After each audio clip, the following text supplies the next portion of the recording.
and today I'll be looking at Splunky. Now, Splunky is quite old at this point, but it's been one of my favourite games for years. I played the original back in 2008 when it was a open source indie game created by Derek Yu. Derek Yu then went on to make Mossmouth Studios and re-released it for the Xbox 360. Then it got several ports out into, I believe, the PlayStation 3, and eventually, after I think the Vita, it's returned to PC. Now, the original is still out there and can still be played for free, and I really recommend picking it up. I'll warn you though, it is very addictive. But it does have the advantage, it does have a custom level editor, and there's some absolutely brilliant mods out there for it, which make the game a little easier, a little harder. It depends on the mod. Now, its new version, I say new, this was released in 2012-ish, I think I just mentioned, has a Steam achievements, it has a nice little proper menu system. The how to play just gives you the very basics of what things are. There is a proper tutorial in the game. The controls are very nicely laid out, and I will not say anything bad about this thing. I love control settings like this, especially if you can remap the control, which you can. So not only have you got something that's just quick to look at, but it's really handy. Oh, and you can do the other players. General settings, including your choice of damsel. Yes, there was a little bit of controversy where someone was complaining that, oh look, you've got female damsels, that's sexist.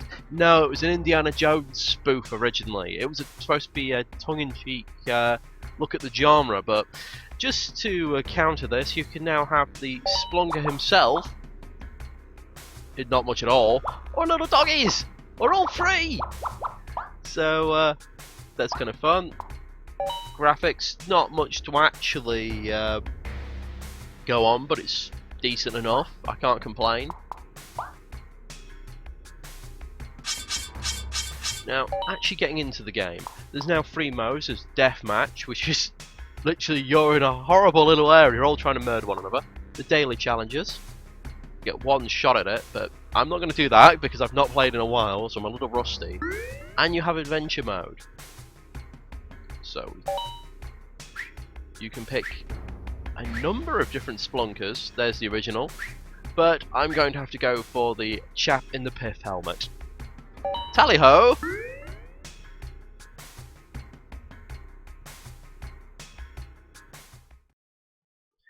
Now, you may see the little mine with the face on the left. That's the tutorials.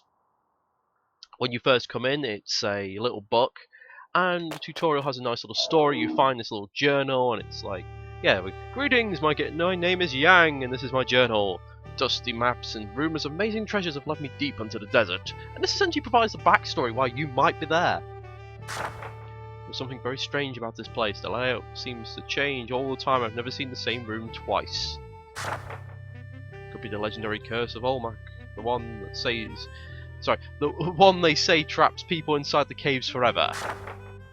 I push the idea out of my mind and focus on treasure instead. If I master the basic of movements in combat, I'll reach it. I'll leave here a rich man, pretty much. And you're straight into the tutorial. It's a very nice little tutorial. Just basic controls listed at the back. And it just lets you get on with it. Now, I remember, there we go.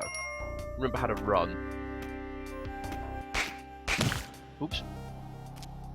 Yeah, that's the thing with combat in this game. You've got to time it quite well and know your distances. There are some amazing speed runs of this game. I mean, one I just watched earlier today was someone got through the whole game without picking up any treasure and without killing any enemies, which is a feat in itself.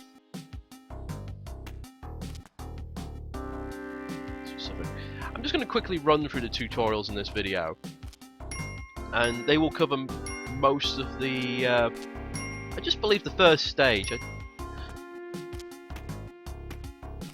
You start off in the abandoned caverns, then other environments become available as you progress further.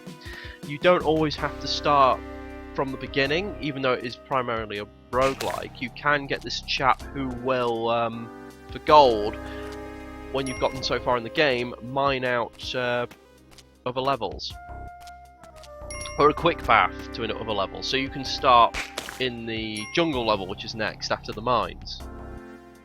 I like this with the spikes. If you jump on them, it's an insta-death. If you walk past them slowly, you're fine. There we go. Very quick, very easy. The journey has been more difficult than I expected. I've fallen in spike pits, stepped into traps, and been attacked by monsters. Back to the butt there. Yet no matter what happens, I always wake up at the entrance of the mines. It's like death itself has lost its way down here. Despite the eeriness of these events, I remain focused on the task at hand. Eagerly I press on, pursuing my fame and fortune.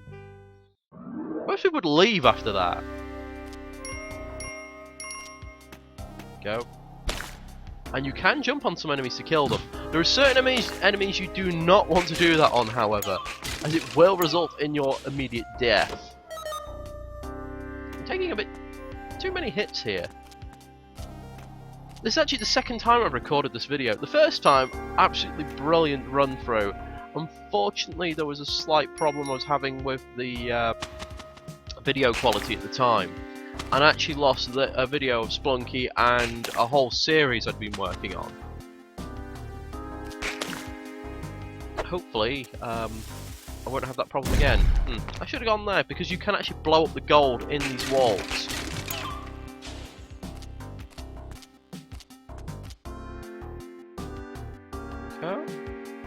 Going up. Now it may seem like I've got quite a few ropes and bombs, but those will quickly be worn down. Resources management is quite important in this game. Ugh, look at that. Just a tip, never open those pots up next to you. They can contain enemies.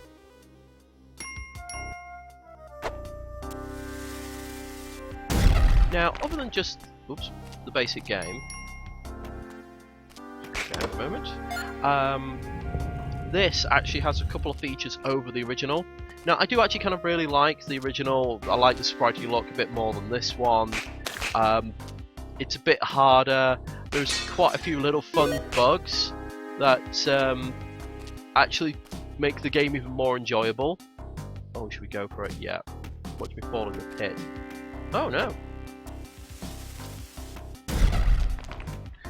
But this one has things such as... I could have sworn there's a... There we go, there's a journal. You have places, which will inform you of the location you go to, list of the monsters, little fun things about them, and stats. Various items you pick up, and the traps you encounter.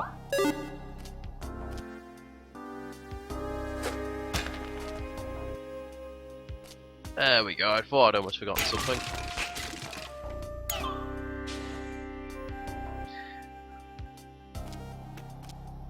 Now, the music does get a little bit repetitive, but to be fair, you don't really notice it. It's just there and thematic for the stage. It suits it. Go, yes! Avoid those things, they're evil!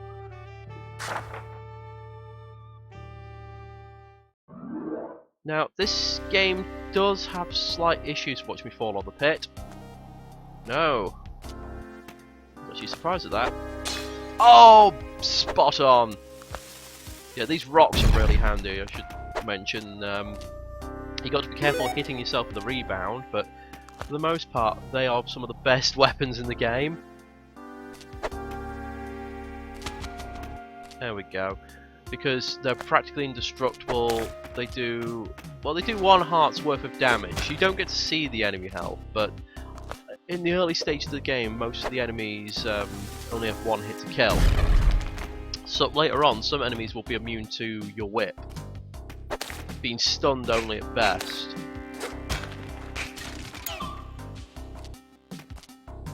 Also, there's a number of traps which activate if you walk in front of them, but will be activated by the movement, such as throwing of items. So as we progress downwards. Yeah, this is a storekeeper. Never, ever tick off the storekeepers in early game. I mean, granted, when you get more used to the game, you know, it's almost necessary to sort of anger the storekeepers and have them turn against you. Because if you blow them up, they accuse you of being a terrorist. If you try to mug them, they call you a thief.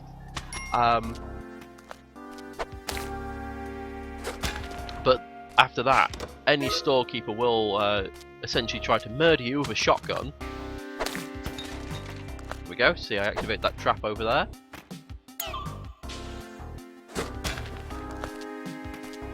Yay, big gold head. But yes, what was I saying? Yes. And they'll also be waiting for you at the end of the level. So you'll think you're about to get out and there's just this chap waiting there with a shotgun and you're pretty screwed most of the time because of that. Okay, I'll leave that there. Now, where's the exit? Ah, the exit's over here. Pardon me, darling.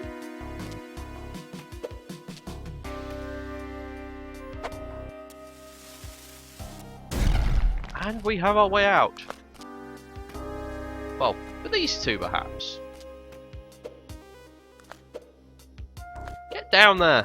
Now, you can actually kill the damsel, so you've got to be careful.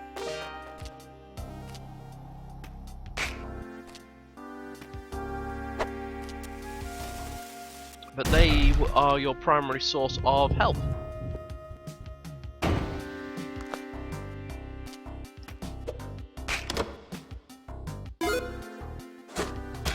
Now, I am wasting resources, but this is the last tutorial bit.